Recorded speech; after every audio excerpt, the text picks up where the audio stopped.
It's time for another Dice Tower review with the Chief, Bart Brunsheen.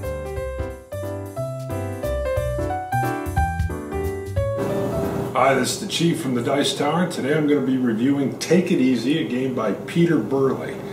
This game's been out for a while, it's awesome, and it's kind of like bingo, but I'll explain that in a little bit. Let's go ahead and take a closer look. Alright, what I've got set up here is you're just going to see two boards. There'll be more than that playing, but I wanted to show you kind of how it looks like. The one player, just at random, or whoever likes to do it, a lot of times the kids like to do it, they'll be picking up at random the playing tiles, much like bingo, and just calling out what they are. So in this case, this would be a 5, 8, 7, and then everyone would go find their 5, 8, 7, and then they have to fit it on their board. They can put it wherever they want. But the main thing you're going to be trying to do is get lines that are going to be running very nicely. So let's just say the player were to call out a 9, 8, 2. So they're trying to fit it on theirs. I would go find mine if I'm yellow.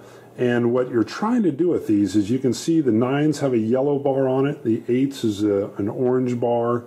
And the 2 is a white bar or line, whatever you want to call them. What you're eventually hoping to do is this player mat is going to fill up entirely, and there are more tiles than will fit onto this grid. And so the randomness is you don't know obviously how they're going to come out or even what types of tiles are going to come out. For scoring purposes, what you end up doing is based on the length of your line times the number on the line that you're working. So if I've got my 9 and I was able to eventually, once this was all filled up, I would be working toward keeping this line of 9 together. But at any point in time, I ended up with like a 5 at the end of it. You've got to have an unbroken line that basically goes from one side of the mat to the other. And it can go vertically up and down, or you can be coming diagonally across as you go. But I'll show you here as we get a look. So let's assume I actually did this right.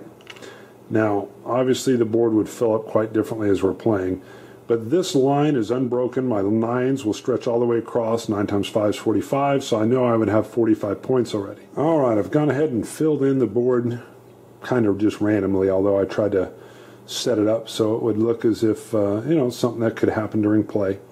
When you go into scoring, if this is the end of the board here, you're all done. You've got all these pieces left over that just never got called out. You're going to start by just checking your vertical lines. So right here, I've got my 1s go straight across, so I'd get 3 points.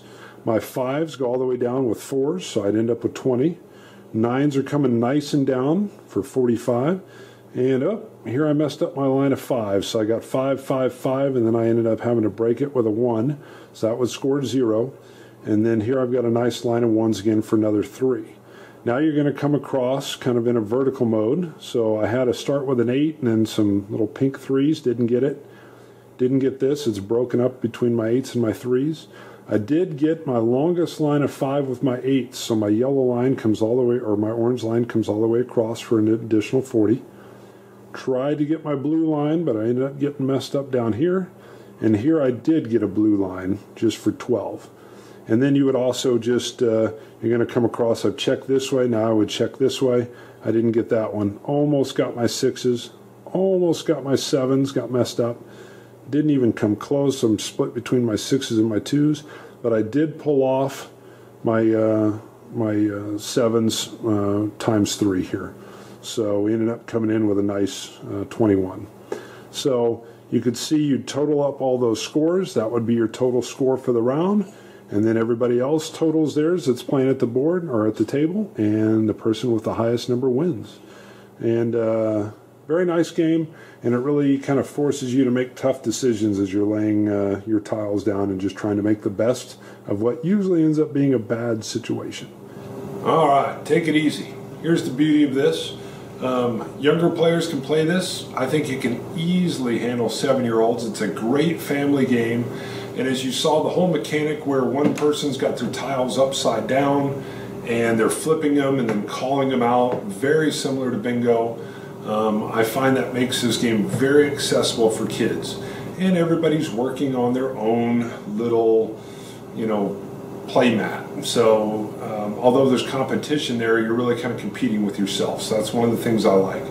The kids can get the very spatial element of just connecting the lines together, and then as they get to see the intricacies of the game, they realize, there's tough decisions that get made, but I want to preserve my longer lines with my larger numbers.